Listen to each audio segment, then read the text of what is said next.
Hello, this is Hans from the patio, and we are adding fractions with the same denominators. And so if you don't know how to do it, don't worry about it. I'll show you how to do it.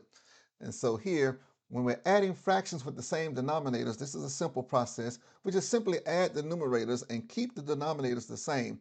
And if there's any reduction in our answers that we can do in reducing our answer to its lowest terms, then we will do that. And so any simplifying that we can do. So here we have 4 sevenths plus 1 seventh. Again, we just simply add the numerators. 4 plus 1 is 5, and we'll keep the denominator 7, and that is all there is to it. Simple process on this. So our answer is 5 sevenths. And if you can do one of these, you can do them all. No problem with that.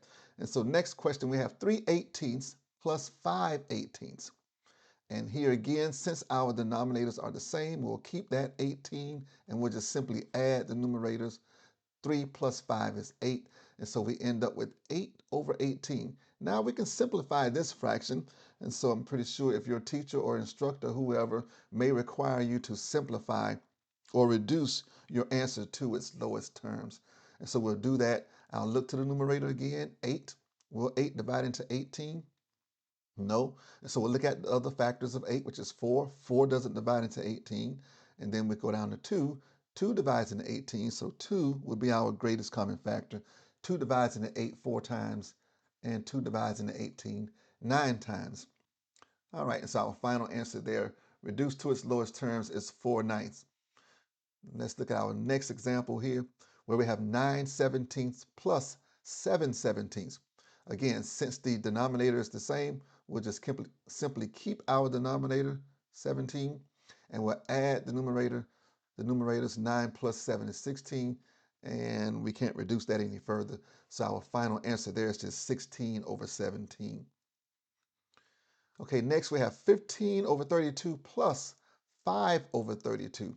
Again, the denominators are the same. We'll keep that as 32 and then just simply add the numerators. 15 plus 5 is 20, and I have 20 over 32.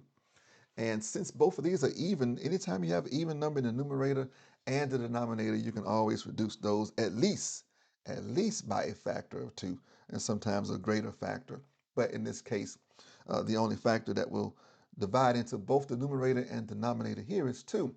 And not 2, but 4, I'm sorry. 4 would divide into 20 5 times, and 4 would divide into 32 8 times. And so 4 is our greatest common factor, and that leaves us with a reduced fraction of 5/8. Okay, and then finally we have 35 over 80 plus 30 over 80. Now we can simply add both of these up. 35 plus 30 is 65, and we have 65 over 80, and we can reduce that. The greatest common factor is 5, and that will reduce to 13/16. However, sometimes you can reduce the fractions before you add them up. And in this case, we can reduce both of these fractions first before we add them. 35 over 80 reduces to 7/16. And 30 over 80 reduces to 6/16. And so we'll end up with the same answer. 7 plus 6 is 13. So I wrote both of them down here so you can see both ways how I reduced the fractions before I did the operation of addition. So either way, you can add them up first, then reduce your answer, or you can reduce them if possible and then add them afterwards, and then you'll get the same answer. And that's all there is to adding fractions with the same denominators. Just simply keep the denominator, add the two numerators, and then reduce your answer if possible. That's all there is to it. That's how I do it. I don't know how they teach you, but thank you for watching, and I wish you much success.